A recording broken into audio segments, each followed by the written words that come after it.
नमस्कार।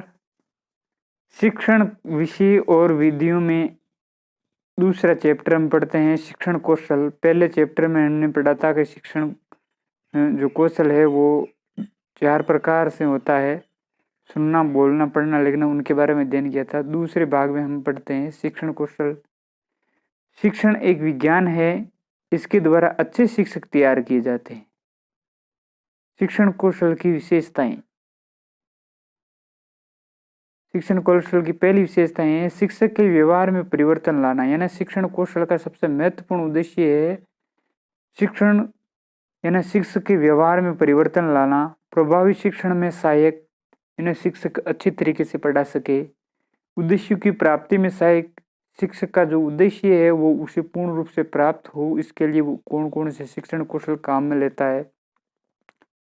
शिक्षण की परिस्थितियां उत्पन्न करने में सहायक यानी अध्यापक है, वो पढ़ाने से पहले बालक को पढ़ने के लिए पूर्ण रूप से तैयार करता है, उसके लिए वो परिस्थितियां उत्पन्न करता है, तो वो शिक्षण कौशल से ही आती है और शिक्षण कौशल के द्वारा ही ये संभव है।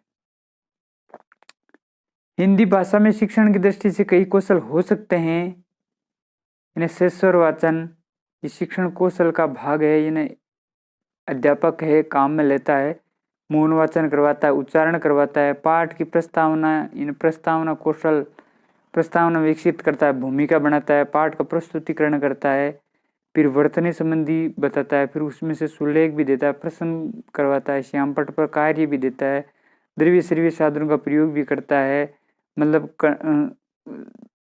जो ऑनलाइन कंटेंट है उनका उपयोग भी करता है। वाद विवाद कौशल यानी बच्चों में आपस में ये प्रश्न पूछने या एक दूसरे से बातचीत करने का मौका भी देता है। पुनर्बलन बालक जब प्रश्न का उत्तर सही और सटीक बताए तो उसे पुनर्बलन शाबाश के रूप में पुनर्बलन भी देता है। उद्दीपन परिवर्तन कौशल करता है, व्याख्यान बताता है, उदाहरण देता है।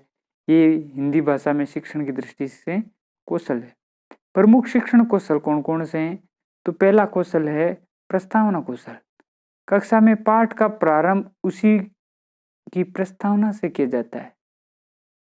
सबसे पहले प्रमुख शिक्षण कौशल में आता है प्रस्तावना कौशल, और कक्षा में पाठ का जो प्रारंभ है वो प्रस्तावना से ही किया जाता है। और प्रस्तावना कौशल की विशेषताएं कौन कौन सी होती है? प्रस्तावना पूर्व ज्ञान पर आधारित होती है। ये इंपॉर्टेंट है कि प्रस्तावना होती है वो पूर्व ज्ञान पर आधारित होती है। ये इंपॉर्टेंट कंसेप्ट है। प्रस्तावना कक्षा में प्रवेश करने से लेकर पाठ की घोषणा करने तक रहती है।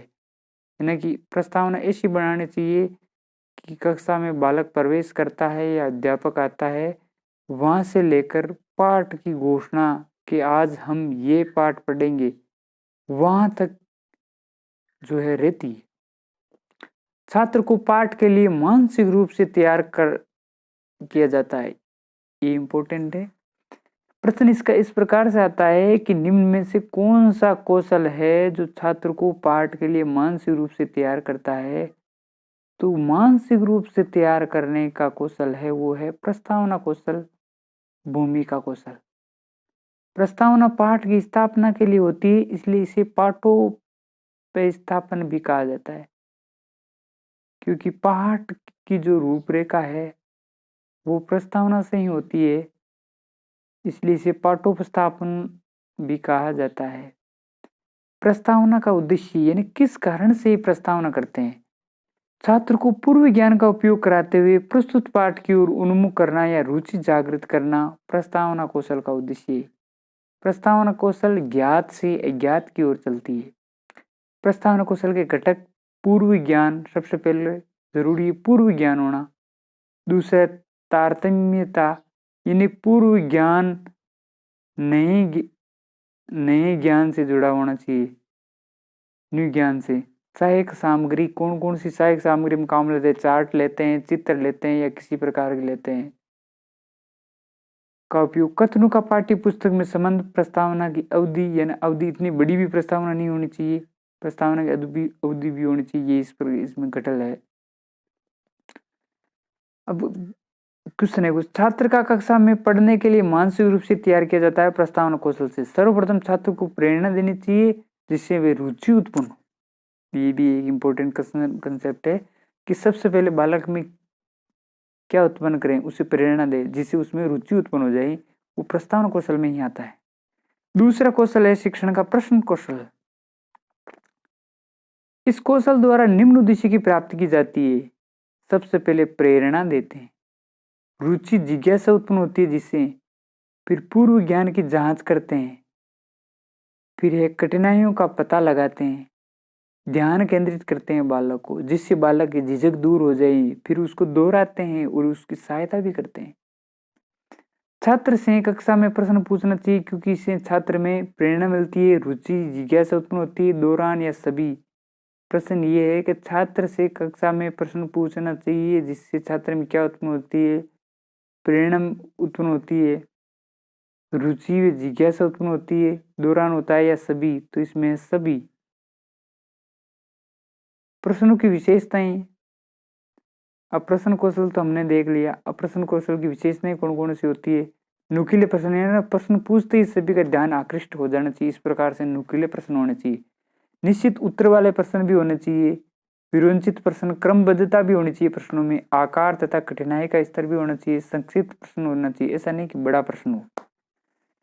एक फैक्ट क्या है कि प्रश्न संक्षिप्त उत्तर वाले छात्र के स्तर के, निश्चित उत्तर वाले एवं क्रमबद्धता रूप में होने चाहिए, इस प्रकार के प्रश्न होने चाहिए। प्रश्न कैसे किए जाते हैं ये भी एक इम्पोर्टेंट कंसेप्ट है। कक्षा के मध्य उच्च स्वर में होना चाहिए, पुनरावर्तिता नहीं होनी चाहिए, अनावश्यक वाक्य नहीं होने चाहिए, छात्रों के नाम से मौन खड़ा हो, बता संज्ञा किसे कहते हैं, ऐसे प्रश्नों का समान वितरण होना चाहिए, एक ही भाषा में होना चाहिए, प्रेम एवं सहानुभूति से स्थिरता इन प्रश्नों में होनी चाहिए। प्रश्न कौशल के घटक ये फैक्ट है, ये फैक्ट हम आगे देखेंगे। प्रश्न कौशल के घटक व्याकरण, भाषा की शुद्धता होनी चाहिए प्रश्न में, विशिष्टता युक्त प्रश्न होने चाहिए, प्रश्नों में संक्षिप्तता होनी चाहिए, प्रश्न छोटे होने चाहिए, उचित संख्या में प्रश्न होने चाहिए। अगला है प्रदर्शन कौशल। प्रदर्शन कौशल का यहाँ एक छोटा फैक्ट भी दिया हुआ है कि प्रदर्शन कौशल एक सहायक सामग्री है, जैसे हम कोई चार्ट दिखाते हैं, इसे शिक्षण को रोचक स्पष्ट बनाया जाता है। प्रदर्शन में समय मौसम का ध्यान रखा जाता है एवं महत्वपूर्ण बिंदु पर प्रकाश भी डाला जाता है, ये प्रदर्शन कौशल है, उसका एक फैक्ट है। अगला हम तीसरा हमारा कौशल है शिक्षण का, वो प्रदर्शन कौशल। इस कौशल में किसी विषय वस्तु को स्पष्ट करने या रोचक बनाने के उद्देश्य से सहायक सामग्री का प्रयोग किया जाता है। जैसे हम पढ़ा रहे हैं भूगोल, और भूगोल में हम पढ़ा रहे हैं मानचित्र, तो हमारे सामने अगर मानचित्र आ जाए तो उससे सहायक सामग्री से जो है कौशल स्पष्ट और रोचक हो जाता है। प्रदर्शन कौशल के घटक योजनाबद्ध प्रदर्शन होना चाहिए, शिक्षार्थियों का सहयोग होना चाहिए, स्तर के अनुकूल होना चाहिए, उपयुक्त गति होनी चाहिए, समय तथा मौसम का ध्यान रखा जाता है, महत्वपूर्ण बिंदु पर प्रकाश डाला जाता है। चौथा कौशल है खोजपूर्ण प्रश्न कौशल।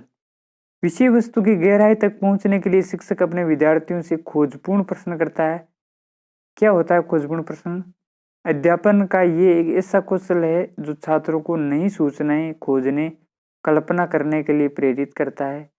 छात्रों को अध्यापक द्वारा किए गए प्रश्नों की स्थिति से ये पता लगाना चाहिए कि उसे किस दिशा में उत्तर की खोज करनी है। छात्रों में समीक्षा तथा आलोचना वृत्ति जगाना चाहिए। ध्यान केंद्रित विद्यार्थियों का विषय पर ध्यान केंद्रित होना चाहिए। आगे के कौशल में हम अगले भाग में पढ़ेंगे। नमस्कार।